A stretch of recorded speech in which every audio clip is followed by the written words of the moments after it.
Hello everyone, आज हम pKb read 100 test series का पहला पेपर करेंगे।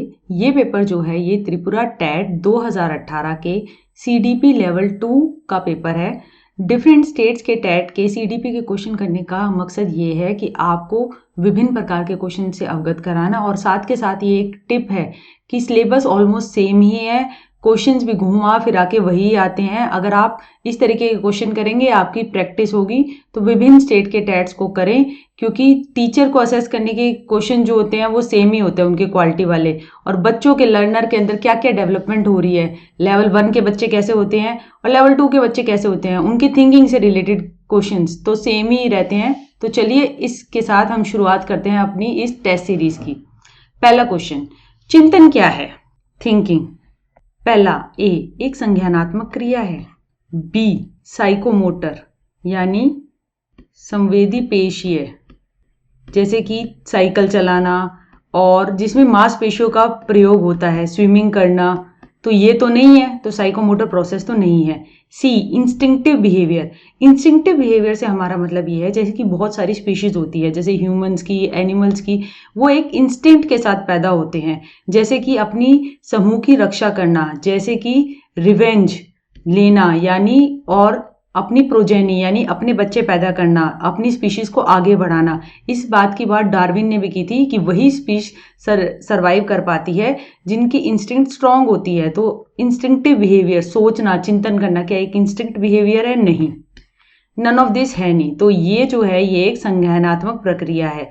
चिंतन जो होता है ना, कोई भी समस्या आती है उससे शुरुआत होती है उसकी, और जब तक हम उस समस्या को खत्म नहीं कर लेते, जब तक हम उस चीज के बारे में सोचते रहते हैं, तो ये प्रक्रिया जो है एक मानसिक प्रक्रिया है जो कि समस्या के शुरुआत होने से शुरू होती है, और समस्या के शुरुआत होने से शुरू हुई और फिर समस्या जब समाप्त हुई तो खत्म हुई।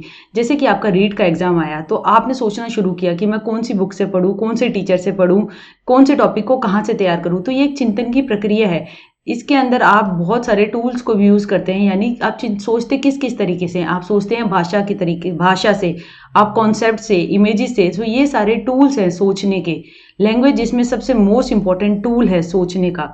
तो ये थिंकिंग जो है ये संज्ञानात्मक प्रक्रिया है, आपके माइंड से, दिमाग से जुड़ी हुई है, व्यक्तित्व है, यानी इंसान के अंदर चलने वाली प्रक्रिया है। तो इसका आंसर हो जाएगा ए, कॉग्निटिव प्रोसेस। दूसरा सवाल, पियाजे के अनुसार कौन सी स्टेज रिलेटेड है एब्स्ट्रैक्ट यानी अमूर्त और लॉजिकल चिंतन से? अमूर्त और लॉजिकल चिंतन जो होता है वो स्टेज 4 में आता है। अब यहां पे देखिए स्टेज 4 ये है, सी फॉर्मल ऑपरेशन यानी औपचारिक संक्रियात्मक स्टेज। स्टेज 4 का बच्चा जो होता है ना वो 11 इयर्स एंड अबव होता है। इसके अंदर जो होता है एब्स्ट्रैक्ट थिंकिंग आ जाती है, चीजें अगर प्रेजेंट भी ना हो तो उसके बारे में सोच पाना, वो अमूर्त चिंतन कहलाता है।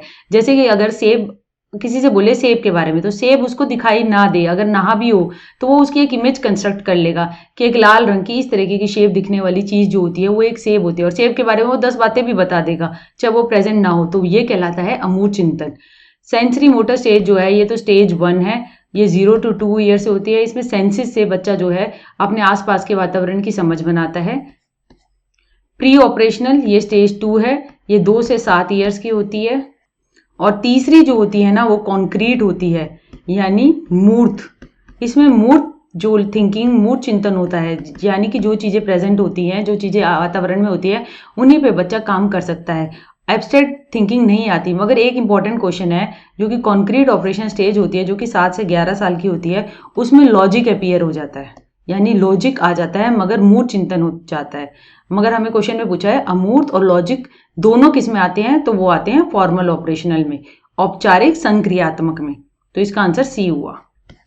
तीसरा सवाल, गिफ्टेड स्टूडेंट्स कौन से होते हैं? गिफ्टेड का मतलब वो है प्रतिभाशाली छात्र। प्रतिभाशाली छात्र वो होते हैं जिनका IQ जो होता है ना वो 140 और अबव होता है। इनकी कैरेक्टरिस्टिक्स ये होती हैं कि ये किसी काम पे +2 होते हैं। अगर 5वीं का बच्चा 2+ करके यानी 7वीं की क्लास का काम जो है वो आराम से कर रहा है और उस काम में लगातार परसिस्टेंट, लगातार उस काम में लगा हुआ है, और वो जो है उसके कोई उसे खास एफर्ट भी नहीं कर रहा, वो नए नए उसे चैलेंजिंग टास्क चाहिए, यानी जिससे उसको करने में मजा आए। और वो जो है गिफ्टेड स्टूडेंट्स की ये भी होते हैं कि वो इंटेलिजेंट होते हैं। गिफ्टेड स्टूडेंट जो होते हैं तो ये उनकी करेक्टरिस्टिक्स होती हैं, प्रतिभा होती है उनके अंदर। वो नॉर्मल क्लासरूम काम को तो बहुत जल्दी कर लेते हैं। तो उनको नए नए टीचर का रोल है कि उन्हें नए नए टास्क दे ताकि वो उनके लिए लर्निंग अधिगम करना बोरिंग ना हो जाए। अब उन्होंने बताया कि प्रतिभाशाली छात्र कौन से होते हैं। क्या वो कन्वर्जेंट थिंकर होते हैं? कन्वर्जेंट, अब कन्वर्जेंट से आप क्या समझते हैं? कन्वर्ज होना यानी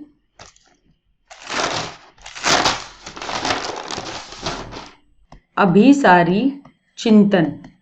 अभिसारी चिंतन के अंदर हम लॉजिक के आधार पर बहुत सारी चीजों को इकट्ठा करके एक चीज का निर्माण करते हैं, यानी आपकी सारी जो थिंकिंग है आपको उनको जोड़कर आप एक पॉइंट, एक निष्कर्ष के ऊपर पहुंचते हो। और डाइवर्जेंट थिंकिंग जो होती है वो होती है अपसारी चिंतन, यानी एक चीज के मल्टीपल यूज देखना, एक चीज की बहुत सारी चीजों को के बारे में सोचना, उसके विभिन्न विभिन्न पक्षों के बारे में सोचना। जैसे कि आप डाइवर्जेंट थिंकिंग में सोच सकते हैं, इसके अंदर आती है सृजनात्मकता। क्या कभी किसी ने पहले ये सोचा ही होगा ना कि एक एरोप्लेन बना है, एक ऐसी एरोप्लेन जैसी चीज होगी जिसमें आदमी बैठकर एक जगह से दूसरी चले जाएंगे, तो वो क्रिएटिविटी थी ना। तो फिर किसी ने प्रतिभा रही होगी तो उन्होंने मिलकर एक एरोप्लेन का निर्माण रहा। मगर डाइवर्जेंट थिंक यानी कि अगर अलग अलग तरीके से सोचोगे, नई नई बातें लाओगे, सृजनात्मकता रहोगे, जब तो किसी चीज का नया निर्माण होगा। तो गिलफर्ड जो थे, जिन्होंने आपको पता है एक मॉडल दिया था, OCP 3D मॉडल दिया था इंटेलिजेंस का, जिसमें कि हमारे 180 मटेरियल थे, ऑपरेशन, कंटेंट्स और प्रोडक्ट्स। तो उसने कहा था कि जो हमारे प्रतिभाशाली छात्र होते हैं ना, वो कन्वर्जेंट थिंकर भी होते हैं, यानी वो चीजों को निचोड़ कर एक निष्कर्ष भी निकाल पाते हैं, यानी अभिसारी चिंतन वो करते हैं। और डाइवर्जेंट थिंकर भी होते हैं। तो अब ये है हमारे, तो ये दोनों होते हैं। तो इस ऑप्शन में तो एक दे रखा है, तो इसलिए ये भी नहीं है, ये भी नहीं है। अगर मिलकर दिया होता तो आंसर हो जाता। एक्सट्रोवर्ट का मतलब होता है बहिर्मुखी। बहिर्मुखी ये हमारी एक पर्सनैलिटी का के अंदर आता है। बहिर्मुखी वाले लोग जो होते हैं वो आप बोलने में बहुत तेज होते हैं, जैसे कि पॉलिटिशियन होते हैं। वो अपने विचारों में सोशल होते हैं, वो अपनी बातों को रखना जानते हैं, वो सोशल रिलेशनशिप ज्यादा बनाते हैं। और इंट्रोवर्ट जो होते हैं ना, वो अपने अंदर, अपने काम में, अपनी सोच में लगे रहते हैं, वो इतने ज्यादा फ्रेंडली नहीं होते। गिफ्टेड स्टूडेंट जो होता है ना, वो एक्सट्रोवर्ट भी हो सकता है, इंट्रोवर्ट भी हो सकता है। तो इसलिए ये ऑप्शन नहीं है और नन ऑफ दिस भी नहीं है। इस क्वेश्चन का आंसर जो है वो एक फ्री मार्क्स दिया गया था, क्योंकि कोई भी ऑप्शन अपने आप में सही नहीं था। शर्म और गर्व कौन सी स्टेज में डेवलप होता है? शर्म और गर्व डेवलप होता है हमारा इन्फेंसी। क्या शैशव अवस्था में होता है? शैशव अवस्था का बच्चा तो दूसरे पे डिपेंडेंट होता है, और जो वो अपने आप अपनी चीजों को करता रहता है, सेंसरी एक्सपीरियंस से चीजों को छूकर खेलों में लगा रहता है। बाल्यावस्था में भी बच्चा इतना ज्यादा, आप उसे डांट भी देते हो तो वो इतना बुरा नहीं मानता, या फिर उसको शर्म और गर्व महसूस हो, तो बाल्यावस्था में इतना नहीं होता। सबसे ज्यादा जो डेवलप होता है बाल्य, ये होती है हमारी किशोर अवस्था में। किशोर अवस्था जो होती है, जो कि हमारे 13+ पे आती है, यानी प्यूबर्टी पे आती है। इसके अंदर जो बच्चा जो होता है ना, इसको स्टैनले हॉल ने स्टॉर्म, तूफान और स्ट्रेस का, यानी तनाव का स्टेज भी कहा है। क्योंकि इस स्टेज के अंदर बच्चा जो होता है वो इस ऐसी अवस्था में होता है कि उसे पता नहीं होता, कि वो कंफ्यूज होता है कि वो एक तरफ तो डिसीजन लेना चाहता है और दूसरी तरफ उसके पेरेंट्स उसको ये नहीं समझते कि उन्हें कितनी आज़ादी देनी चाहिए और कितनी डिसीजन की पावर देनी चाहिए। अगर उनके पेरेंट्स उन्हें के बच्चों को, ऐसे किशोर अवस्था के बच्चों को अगर धमका देते हैं कई लोगों के आगे, तो वो इसमें ऐसे बच्चे अपने आप की बेइज्जती बहुत महसूस करते हैं, क्योंकि वो बड़े इमेज कॉन्शियस होते हैं इस टाइम के अंदर, उनको काफी हर्ट होता है। तो शर्म और प्राइड जो होती है वो किशोर अवस्था में डेवलप होती है। इसका आंसर ये है। ह्यूमन डेवलपमेंट यानी मानवीय विकास। विकास जो है आप समझिए कि एक होती है हमारी ग्रोथ, जो कि हमारी मात्रात्मक होती है, जो कि जैसे हमारी फिजिकल चीजें बढ़ना, जैसे कि हमारा हाइट बढ़ रही है, वेट बढ़ रही है, मगर एक समय के बाद ये स्टॉप हो जाती है। और डेवलपमेंट जो होती है वो एक बड़ा कॉन्सेप्ट है, उसके अंदर ग्रोथ आती है।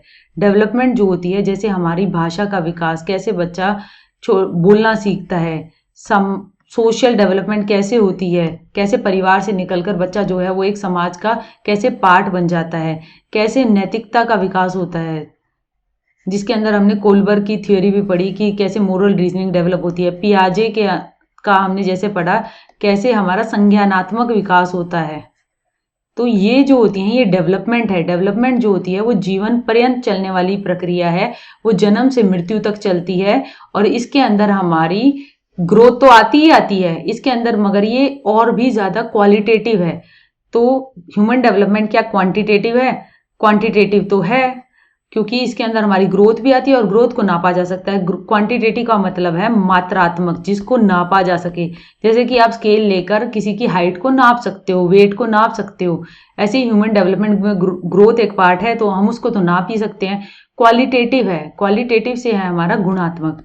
अब गुणात्मक परिवर्तन जो होते हैं ना, वो उसके अंदर ये आता है कि उसके अंदर सब्जेक्टिविटी होती है। सब्जेक्टिविटी ये होती है कि आप जो है अगर देखो कि सब्जेक्टिविटी, आप लैंग्वेज डेवलपमेंट में भी अगर देखें कि बच्चे की जो लैंग्वेज डेवलपमेंट होती है वो स्टार्टिंग में कैसे क्राई करता है, फिर कोइंग करता है और कैसे वो भाषा का विकास कर लेता है। मगर ऐसा तो नहीं है कि ह्यूमन डेवलपमेंट जो है वो क्वालिटेटिव है। क्वालिटेटिव इसलिए है क्योंकि इसके बहुत सारे विभिन्न पक्ष हैं। हमने देखा लैंग्वेज, सोशल, मोरल, कॉग्निटिव, इसके जो हैं वो अलग अलग पक्ष हैं और ये जीवन पर्यंत चलने पाती है। इसके अंदर जो होते हैं वो हम इंडिविजुअल डिफरेंसेस भी देखते हैं, यानी कि लोगों के बीच में भी डिफरेंस होता है। तो जहां इंडिविजुअल डिफरेंस आ गया तो वहां सब्जेक्टिविटी आ गई, यानी कि दो चीजों, हम दो बच्चों को एक साथ खड़ा करके हम ये नहीं बोल सकते कि ये 2 साल का है तो ये इतने शब्द बोलेगा, ये भी 2 साल का इतना बोलेगा। उनके बीच में मतलब एक ऑलमोस्ट एवरेज बता सकते हैं, मगर हम डायरेक्ट गिन के नहीं बता सकते कि ये इतने ही शब्द बोलेगा। तो वहां पे सब्जेक्टिविटी आ जाती है, क्योंकि क्वालिटेटिव होता है तो क्योंकि इंडिविजुअल डिफरेंस होता है, क्योंकि ये इंसानों जैसे एक दूसरे से भिन्न करते हैं तो विभिन्नता होती है, तो उसी कारण सब्जेक्टिविटी होती है और वही हमारा एक क्वालिटेटिव का पक्ष है। तो ह्यूमन डेवलपमेंट जो है वो both A and B, qualitative and quantitative दोनों है। पर्सनैलिटी आउटकम है।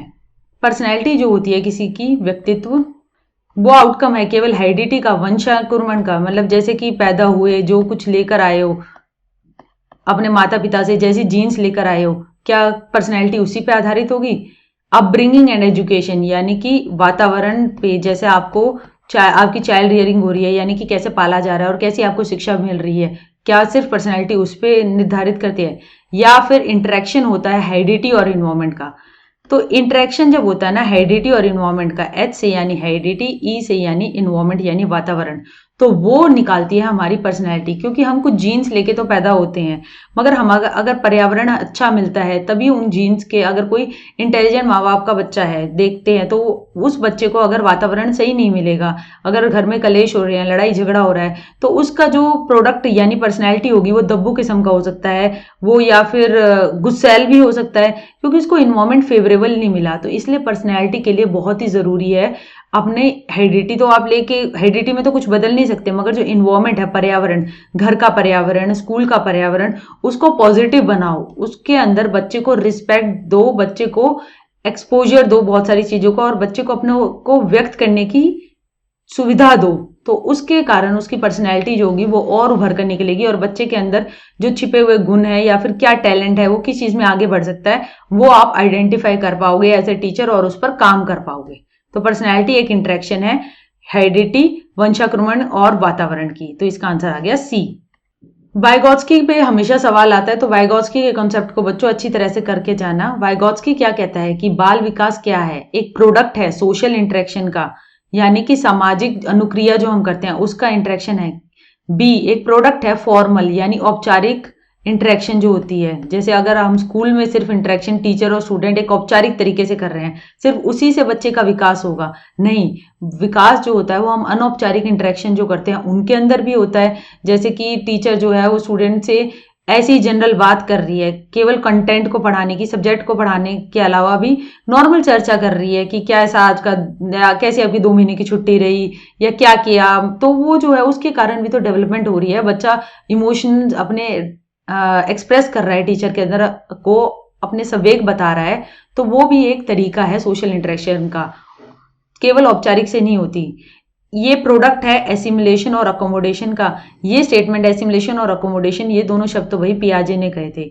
पियाजे के अनुसार डेवलपमेंट जो थी वो एसिमुलेशन और अकोमोडेशन का प्रोडक्ट था। एसिमुलेशन था मतलब नई नई चीजों को सम्मिलित कर लेना, आपने सम्मिलित कर लिया, और अगर अपने स्कीमा के अंदर अगर वो आपके फिर अगर आपके स्कीमा में जो है वो ढंग से मेल नहीं खा रहे, यानी मेल नहीं खा रहे, तो आपने कुछ उसके अंदर चेंजेस करे, उनको अकोमोडेट करने की कोशिश करी, नए स्कीमा का कंस्ट्रक्शन किया, वो कहलाता है अकोमोडेशन। तो एसिमुलेशन और अकोमोडेशन की बात तो पियाजे ने की थी, तो ये नहीं है, डी इसका ऑप्शन नहीं है। अब आ गया पहला, वाइगोत्स्की ने चाइल्ड डेवलपमेंट को सामाजिक इंटरेक्शन में कहा। बच्चा जो है वो समाज में रह के अपने से ज्यादा जानने वाले पीयर से, एडल्ट से, या फिर आसपास ही अपने स्टूडेंट से, अपने क्लासमेट से, मतलब उसमें जो है वो अपनी नॉलेज की कंस्ट्रक्शन करता है। उसके लिए समाज बहुत ही इंपॉर्टेंट है, और समाज जहाँ इंपॉर्टेंट है वहां पर इंपॉर्टेंट है लैंग्वेज, और लैंग्वेज के को बहुत ही इंपॉर्टेंट माना था वाइगोत्स्की ने। तो समाज की बात जहां पर आ रही है वो वाइगोत्स्की आएगा। वाइगोत्स्की ने सोशो कल्चरल थियोरी दी, उसके लिए समाज और कल्चर जो है वो बहुत ही इंपॉर्टेंट है बच्चे के अधिगम के लिए। सोशल इंटरेक्शन यानी बच्चा जो वो इंटरेक्ट कर रहा है टीचर के साथ, स्टूडेंट के साथ, उसके आसपास जितने भी संबंध है उनसे वो कुछ सीख रहा है, उससे उसका विकास, डेवलपमेंट हो रही है। फर्स्ट इंटेलिजेंस टेस्ट यानी पहला बुद्धि परीक्षण, ये किसने किया था? पहला बुद्धि परीक्षण जो था भाई वो किया था एल्फ्रेड बिने ने 1905 में, जो कि फ्रांस के मूल निवासी थे। उन्होंने ये टेस्ट किया था, और उन्होंने भाई 2 इंपॉर्टेंट कॉन्सेप्ट दिए थे। एक दिया था मेंटल एज यानी मानसिक आयु, और एक मेंटल एज स्केल। याद रखना कि बिने ने आईक्यू का फॉर्मूला नहीं दिया था। आईक्यू का फॉर्मूला जो होता है मेंटल एज मानसिक आयु, नीचे क्रोनोलॉजिकल एज वास्तविक आयु इंटू 100, ये फॉर्मूला जो था इंटेलिजेंस क्वेश्चन का, ये टर्मन ने दिया था, ये बिने ने नहीं दिया था। बिने ने सिर्फ ये दिया था कि अगर 3 साल का बच्चा 5 साल के बच्चे का काम कर रहा है तो उसकी मेंटल एज जो हो गई वो 5 इयर्स हो गई, और उसकी जो असली एज है वो 3 इयर्स है। बस उसने ये बात की थी कि वो अपने से ज्यादा काम कर रहा है तो उसकी मानसिक आयु ज्यादा हो जाएगी अपनी वास्तविक आयु से। अगर अपनी वास्तविक आयु से वो निम्न स्तर का काम कर रहा है और अपनी वास्तविक आयु के लेवल का भी काम नहीं कर रहा तो उसकी मेंटल एज कम हो जाएगी। तो मेंटल एज और मेंटल एज स्केल का काम जो किया था वो एल्फ्रेड बिने ने किया था, तो इसका आंसर बी है। स्पीयरमैन ने जो दी थी ना वो 2 फैक्टर थियरी दी थी कि एक जनरल इंटेलिजेंस होती है जो सब लोगों के अंदर होती है, और उसके बाद जो होती है कुछ हमारी स्पेसिफिक इंटेलिजेंस होती है। जैसे कि अगर कोई म्यूजिशियन है तो उसके अंदर म्यूजिशियन वाली स्पेसिफिक एबिलिटी यानी विशिष्ट योग्यता वो डेवलप होगी। अगर कोई तैराक है तो उसके अंदर तैराकी वाली विशिष्ट योग्यता डेवलप होगी। तो अगर हमारा म्यूजिशियन हो गया तो उसकी जो इंटेलिजेंस होगी यानी उसकी बुद्धि लब्धि G+S1 ये होगी, और तैराक हो गया तो उसकी G+S2 यानी G जो जनरल है वो तो सेम रहेगा, ये स्पेसिफिक एबिलिटी बदलती रहेंगी। रॉबर्ट स्टर्नबर्ग में ट्राइआर्किक मॉडल दिया था, यानी त्रिपाक्षीय त्रिघटक के अंदर उसने कहा जो हमारी थियरी, जो हमारा इंटेलिजेंस होती है ना वो हमारी 3 तरीके की होती है। ACB प्रत्युमन होता है, याद रखना, CID वाला।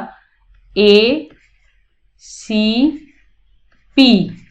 A से आ गया एनालिसिस यानी विश्लेषण, चीजों को तोड़कर देखना। C से कंटेक्चुअल यानी सांदर्भिक, संदर्भ में देखना, और P से प्रैक्टिकल यानी प्रयोगात्मक। तो इसका आंसर C भी नहीं है और नन ऑफ दीज भी नहीं है।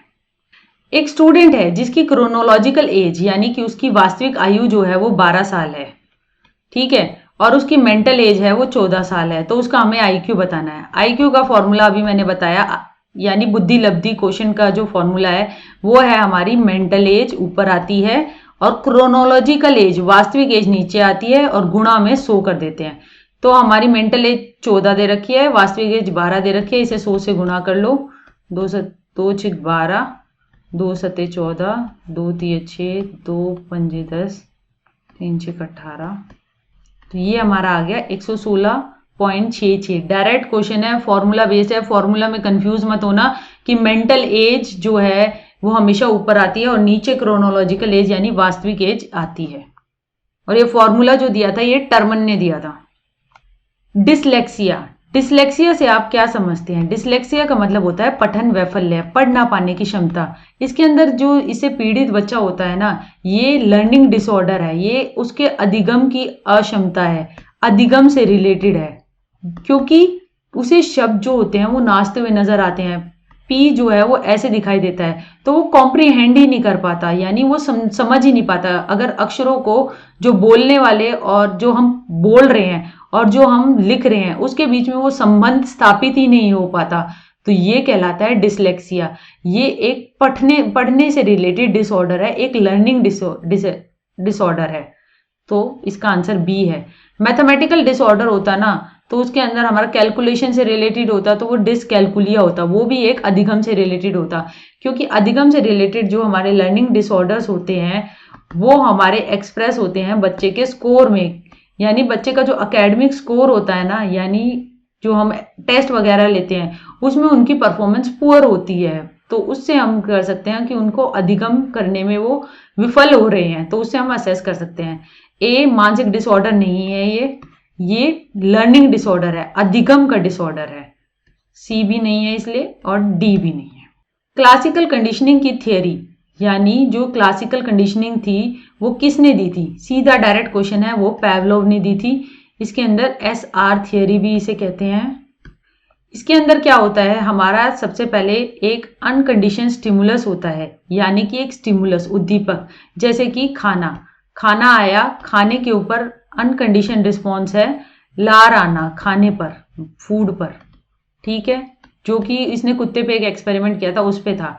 मगर उसने फिर क्या किया, एक कंडीशन स्टिमुलस घंटी को लगातार साथ साथ अनकंडीशन स्टिमुलस खाने के साथ पेयर किया, यानी इन दोनों को साथ साथ प्रेजेंट किया, तो भी हमारा अनकंडीशन रिस्पॉन्स लार आती रही, ठीक है। मगर जब हमारा घंटी केवल कंडीशन रिस्पॉन्स हुआ, घंटी दी मगर खाना नहीं दिया, तो भी लार आई, तो लार का घंटी पर आना वो एक कंडीशन रिस्पॉन्स हुआ, क्योंकि आपने उसको एक कंडीशन किया, आपने उस तरीके से बार बार दो स्टिमुलस को पेयर किया, और फिर उसके बाद एक जो नेचुरल था, खाने पे लार तो आती है, उसको हटा दिया और एक अननेचुरल घंटी को, सिर्फ घंटी को दिया, और घंटी पे जो लार आ गई, एक कंडीशन कर दिया आपने और वो रिस्पॉन्स आया, वो कहलाता है क्लासिकल कंडीशनिंग का ये सारा सिद्धांत है, ये पैवलोव ने दिया था। स्किनर ने तो भाई ऑपरेंट कंडीशनिंग दी थी, ये आंसर नहीं होगा, SOR। वाटसन भी थे, वो बिहेवियरिस्टिक थे, मगर इन्होंने एल्बर्ट पर और पीटर पर इस पर एक्सपेरिमेंट करे थे, ठीक है, तो बी भी इसका आंसर नहीं है और डी भी इसका आंसर नहीं है। स्टूडेंट्स विद लर्निंग डिसेबिलिटी, यानी अधिगम से रिलेटेड दिक्कत है जिन बच्चों के अंदर, यानी जो अधिगम नहीं कर पा रहे, जो सीख नहीं पा रहे, क्या वो कुछ भी नहीं सीख सकते? ऐसा तो नहीं है, कुछ तो सीखते ही हैं, और उनको प्रॉपर फैसिलिटेट करो तो फिर वो उनकी लर्निंग इंप्रूव भी हो जाती है। Struggle with some aspect of learning, कुछ एस्पेक्ट पे लैग करते हैं। अब जैसे डिसलेक्सिया वाला है ना, उसको पढ़ने में दिक्कत आ रही है, ठीक है। जो डिसग्राफिया वाला है उसको लिखने में दिक्कत आ रही है। अब डिसग्राफिया वाला लिख नहीं पा रहा मगर पढ़ तो पा रहा है। डिसकैलकुलिया वाला, उसको गणित की कैलकुलेशन में दिक्कत आ रही है।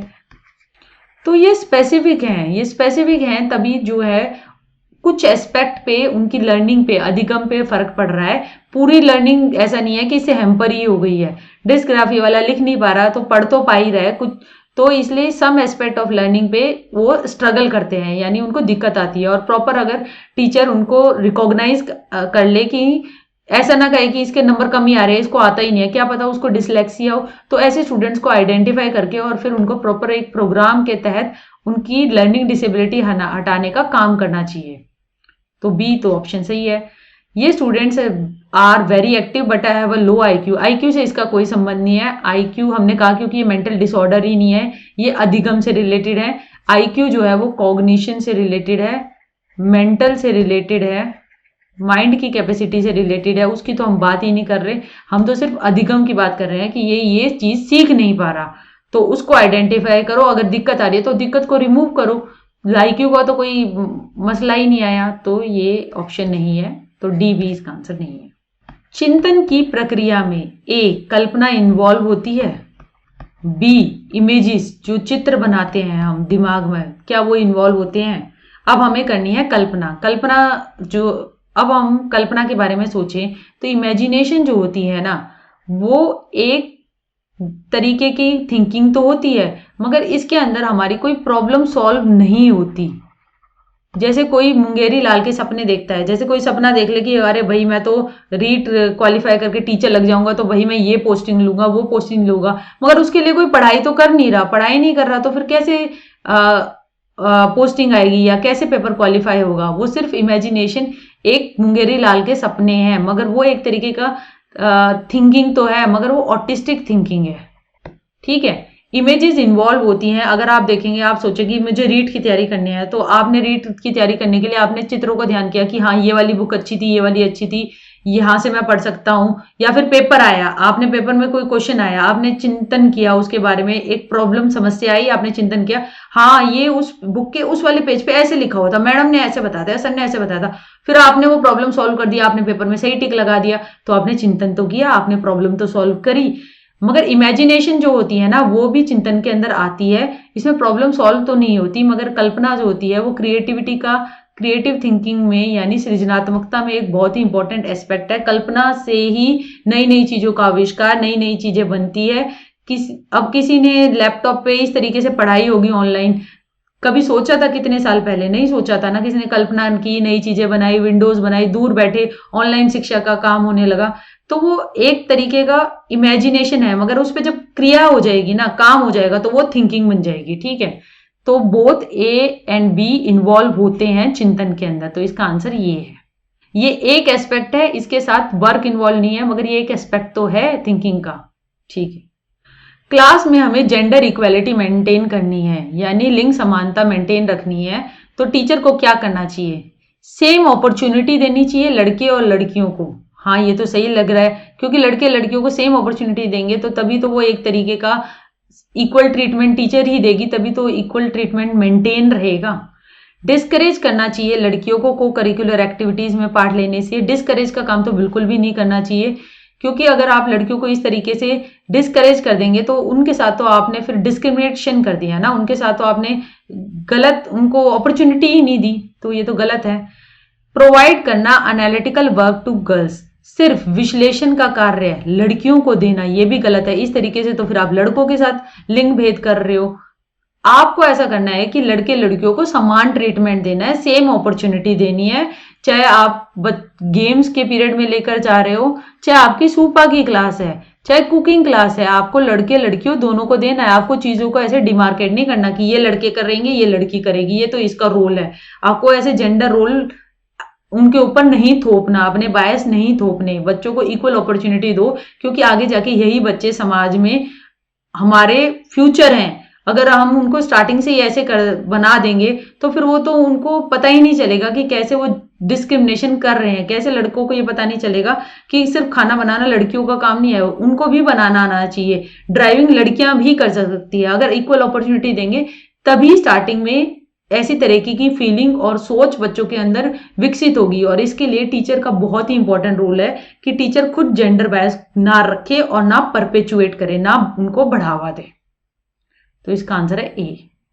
इंडिविजुअल डिफरेंसेस यानी कि व्यक्तिगत भिन्नताएं, विभिन्नताएं। व्यक्तिगत विभिन्नताओं से आप क्या समझते हैं? मतलब दो व्यक्ति जो हैं वो एक दूसरे से विभिन्न हैं, तो वो किस चीज में विभिन्न है? उनकी फिजिक्स यानी उनकी बॉडी अलग अलग है, उनका माइंड अलग अलग है, उनका जो है शारीरिक संरचना अलग है। कोई बच्चा जो है, अगर हम बच्चों के कॉन्टेक्स्ट में लेकर चले, कोई बच्चा ज्यादा संवेग इमोशनल है, कोई बच्चा इंट्रोवर्ट है यानी अंतर्मुखी अंदर ही अंदर रहता है, कोई बच्चा बहिर्मुखी है यानी वो सोचता है कि सारे जवाब क्लास में अगर टीचर पूछे मैं दे दूं, तो इस तरीके के इंडिविजुअल डिफरेंसेस होते हैं। आप में और मुझ में, आपके अलग अलग टीचर्स रहे होंगे तो आपने देखा होगा कि उनके अंदर भी डिफरेंस है, कोई कैसे पढ़ा रहा है, कोई कैसे पढ़ा रहा है। तो ये व्यक्तिगत विभिन्नताएं हैं। हमें पढ़ाने के तरीके से लेकर जीवन जीने के ढंग में कोई भी दो व्यक्ति समान नहीं है।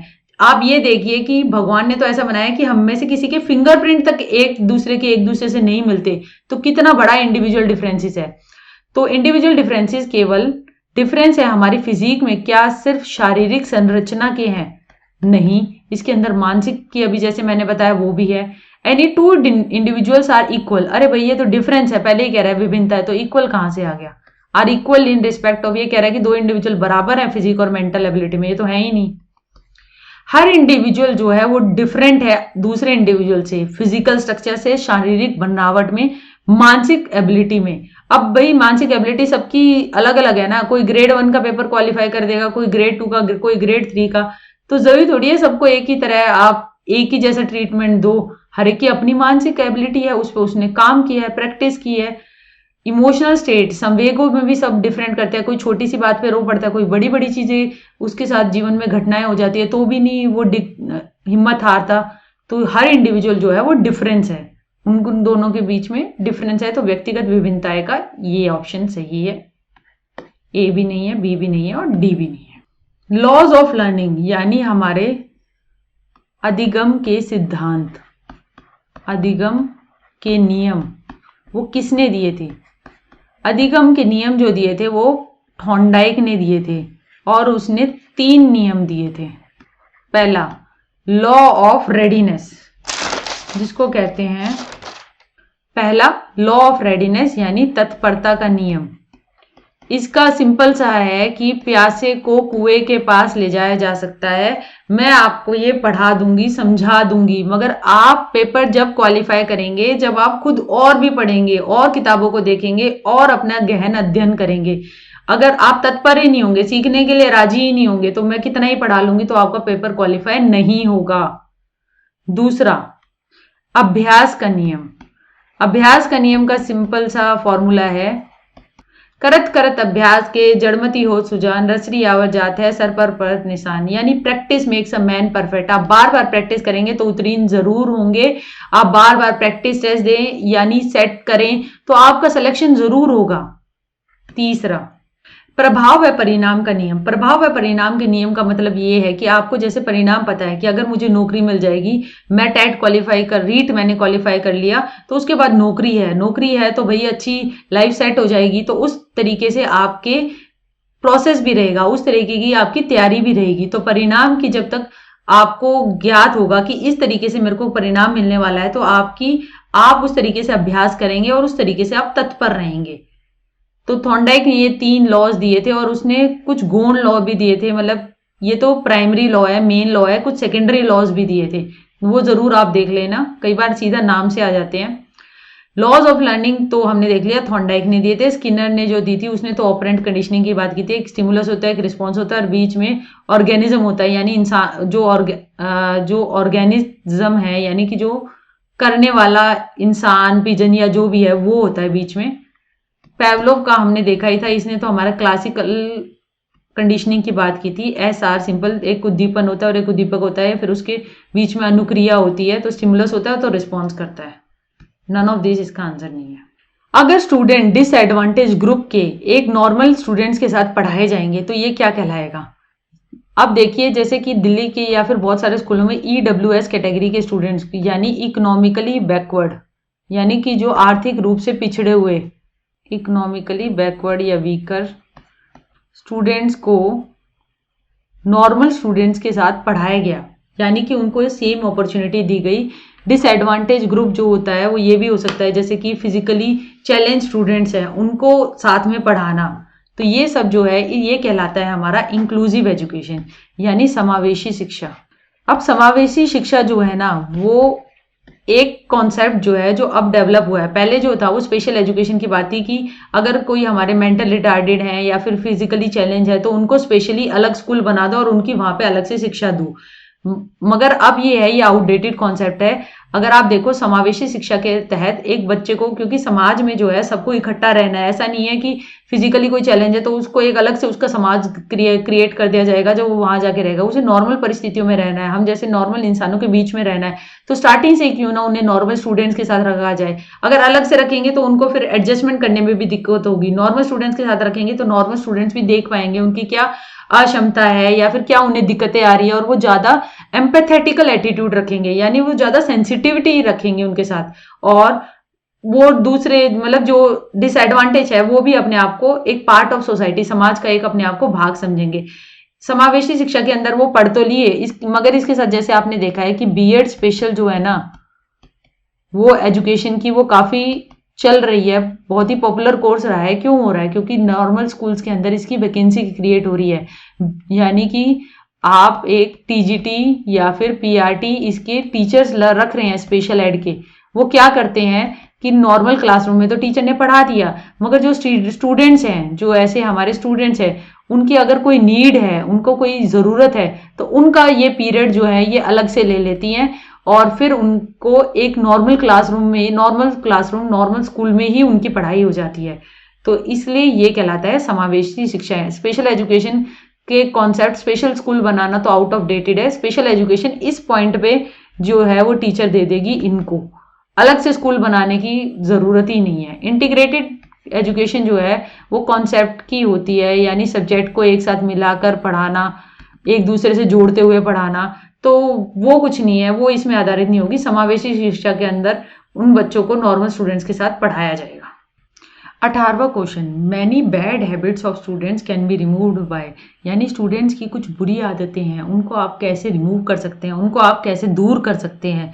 अब बुरी आदतों को दूर करने के लिए यूज किया जाता है रीइंफोर्समेंट का कॉन्सेप्ट, यानी पुनर्बलन का कॉन्सेप्ट, और पनिशमेंट का कॉन्सेप्ट, जो कि हमारा आता है ऑपरेंट कंडीशनिंग के अंदर, जो कि स्किनर ने दी थी। अब इसके अंदर पहले दे रखा है ए पॉजिटिव कंडीशनिंग, यानी कि क्या कंडीशनिंग का इधर कॉन्सेप्ट शायद पॉजिटिव रीइंफोर्समेंट से वो ले रहे हैं, यानी बच्चे को बार बार पॉजिटिवली रीइंफोर्स करोगे, कोई अच्छा काम वो करेगा तो उसके लिए उसे रीइंफोर्स करोगे तो क्या पता वो बुरी आदतें छोड़ दे। क्लासिकल कंडीशनिंग इसका आंसर नहीं हो सकता, क्योंकि क्लासिकल कंडीशनिंग के अंदर तो सिंपल स्टिमुलस और रिस्पॉन्स करते हैं, यानी एक स्टिमुलस होता है उसके आप रिस्पॉन्स दे रहे हैं। जैसे कि कुत्ता जो है वो धीरे धीरे जो है वो घंटी पे ही लार टपकाने लग जाता है, तो इस तरीके से तो आपने हैबिट फॉर्म की। अब इस क्वेश्चन के अंदर कह रहा है कि हमारी हैबिट, आदत तो बनी हुई है, बुरी आदत, उसको हमें हटाना है। तो पॉजिटिव कंडीशनिंग, पॉजिटिव रीइंफोर्समेंट से तो आप कर सकते हैं नेगेटिव रीइंफोर्समेंट। नेगेटिव रीइंफोर्समेंट का मतलब है जैसे कि कोई बुरी आदत है, जैसे कि कोई अपनी सीट बेल्ट नहीं लगाता, सीट बेल्ट लगवाना हमें करना है, तो सीट बेल्ट लगाने के लिए क्या करेंगे, बार बार जैसे ही वो गाड़ी में बैठेगा अलार्म जो है वो अलार्म बजने लगेगा, अलार्म बजने लगेगा तो उस साउंड से इरिटेट होके वो कुछ काम करेगा, यानी कि बेल्ट को लगाएगा, तो बुरी आदत से तो वो छूटेगा कि बेल्ट नहीं लगा रहा था। तो यहाँ जो है ये अलार्म का बजना जो है, इससे हमारा बिहेवियर हो रहा है, यानी हमारा पॉजिटिव बिहेवियर की तरफ वो जा रहा है, ये कहलाता है हमारा नेगेटिव रीइंफोर्समेंट। तो ये भी सही है, तो ए और सी दोनों ही सही है, मगर नन ऑफ दिस इसका आंसर नहीं है, तो इस आंसर को सबको एक फ्री मार्क्स दिया गया था। पैवलोव कौन थे? पैवलोव जो थे जिन्होंने कुत्ते पर एक्सपेरिमेंट किया था और जिसके बाद उन्होंने एक स्टिमुलस और रिस्पॉन्स की अपना एक बताया था कि बॉन्ड की बात की थी, वो एक फिजियोलॉजिस्ट थे, यानी कि उन्होंने फिजियोलॉजी यानी कि संरचना जो होती है जानवरों की, आदमियों की, उस पे जो काम करते हैं वो फिजियोलॉजिस्ट कहलाते हैं, उस पे उन्होंने काम किया था। और उनके काम के लिए उन्हें 1904 में नोबेल पुरस्कार भी मिला था, मगर उन्हें नोबेल पुरस्कार मिला था मेडिसिन के क्षेत्र में, क्योंकि साइकोलॉजी एज अ सब्जेक्ट जो था नोबेल प्राइज की कैटेगरी में नहीं था, तो मेडिसिन के क्षेत्र में दिया था, मगर उन्होंने काम स्टिमुलस रिस्पॉन्स पे किया था।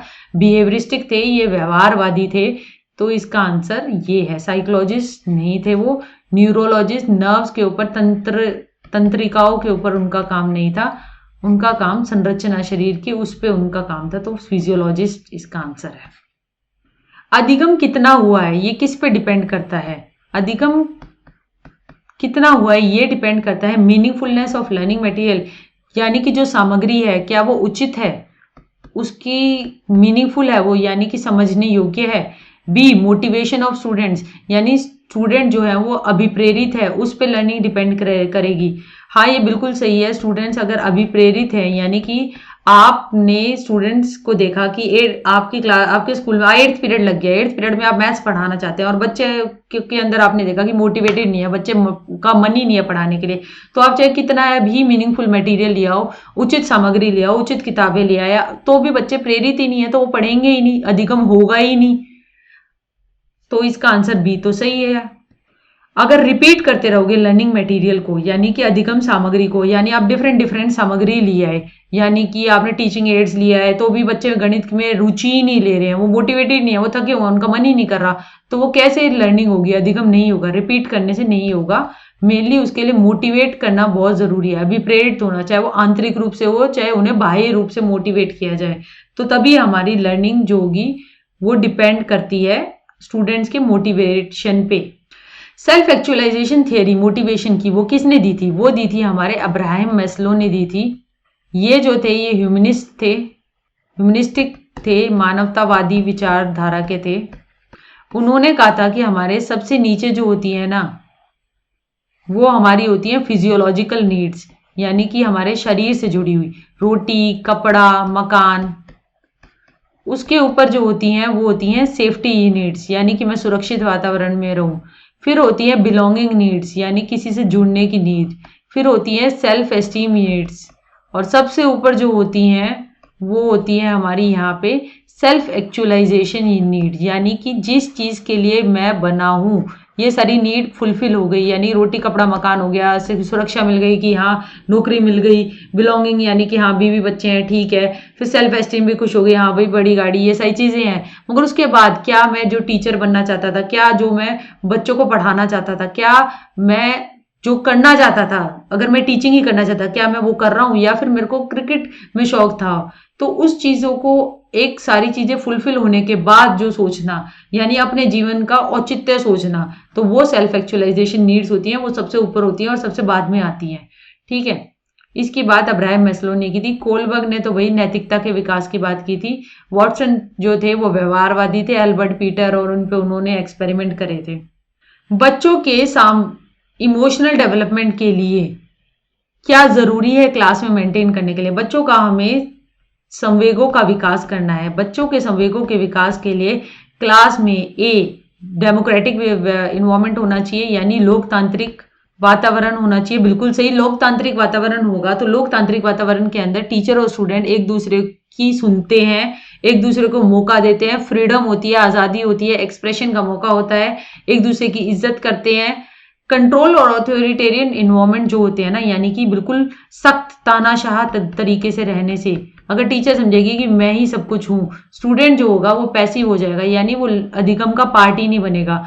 अधिगम का वो पार्ट नहीं बनेगा तो उसे अधिगम में रुचि नहीं होगी, तो उस तरीके से उसके संवेगों की या अधिगम की कोई डेवलपमेंट नहीं होगी। वो जबकि पैसिव होने के साथ साथ वो दब्बू किस्म का डरपोक बनने की उसकी ज्यादा चांसेस है, क्योंकि वो टीचर जो है वो उसे डरा कर धमका कर रखेगी, तो इसी तरीके की तो बच्चे की पर्सनैलिटी डेवलप होगी।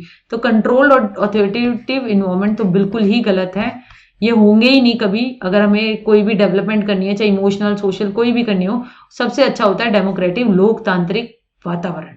एक टीचर जो है, देखिए ये प्रैक्टिकल बेस्ड क्वेश्चन है, थोड़ा सा ध्यान से करेंगे तो आपको बिल्कुल आसानी से आ जाएंगे। एक टीचर जो है उसे डेवलप करनी है बच्चों के अंदर सामाजिक रिस्पॉन्सिबिलिटी लेने की स्किल, तो वो कैसे कर सकती है? वो बताकर कर सकती है बड़ी बड़ी पर्सनैलिटी के बारे में, गांधी जी ने ये किया, विवेकानंद ने ये किया, चलिए देखते हैं।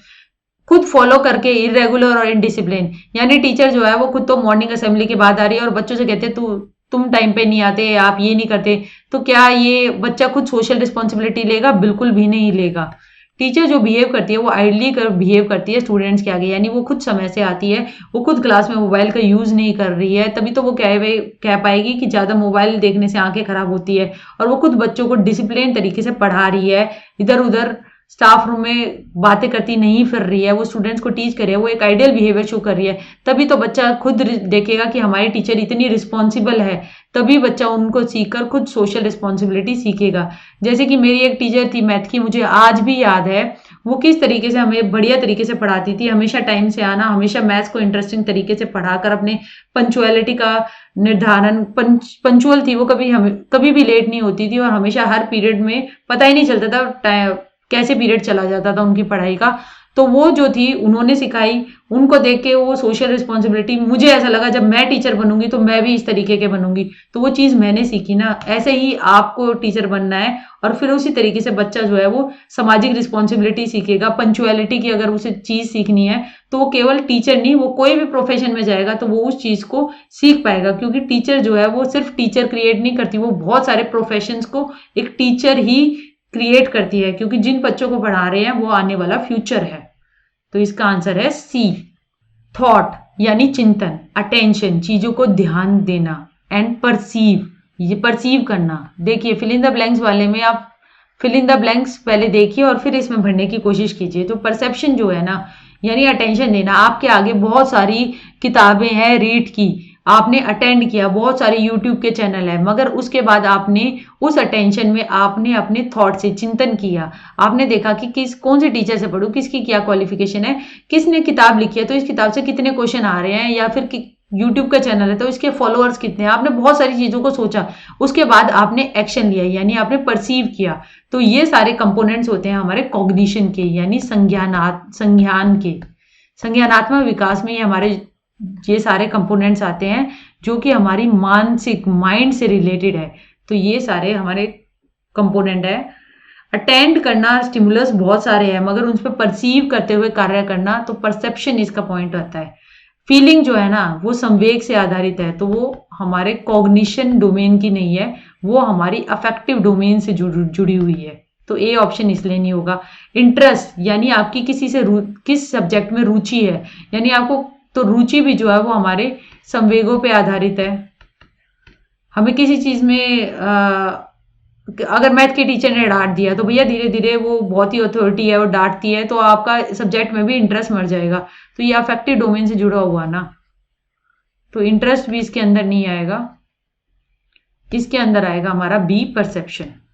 अचीवमेंट मोटिवेशन यानी कि उपलब्ध क्या कर रहे हो आप, तो वो इंडिकेट क्या करते हैं, द विल। ये जो था ना अचीवमेंट मोटिव, इसकी बात की थी हमारी मैककिलैंड ने, इसकी बात की थी और उसने एक किताब ली थी द अचीविंग सोसाइटी, वो बहुत ही फेमस किताब हुई थी, ये पेपर में आ सकता है क्वेश्चन।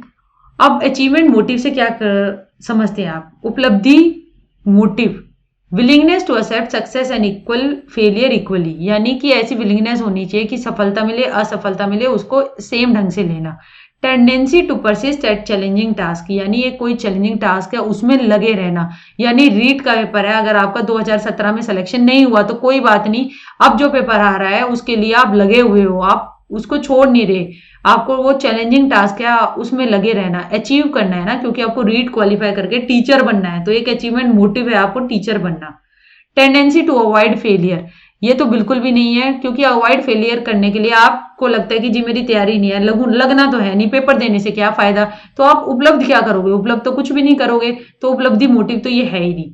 अब ये है विलिंगनेस की सक्सेस और फेलियर इक्वली है। अगर आप 2017 के रीट में फेल हो गए तो भी आपने कहा अगर पास हो जाती तो क्या हो जाता, अल्टीमेटली तो ये है, तो ऐसे बहाने बनाने से कुछ नहीं होगा। वो विलिंगनेस इक्वली अगर आप एक्सेप्ट कर लोगे तो आप आगे कैसे बढ़ोगे, आप दोनों को एक ही समान मान रहे हो, तो इसका आंसर तो बी है, चैलेंजिंग टास्क को लेना और उसमें लगातार लगे रहना जब तक आपको उपलब्धि नहीं मिल जाती, वो एक हमारा अचीवमेंट मोटिव है, यानी कुछ पाने की क्षमता, उसके लिए सारा तन मन धन सब लगा देना।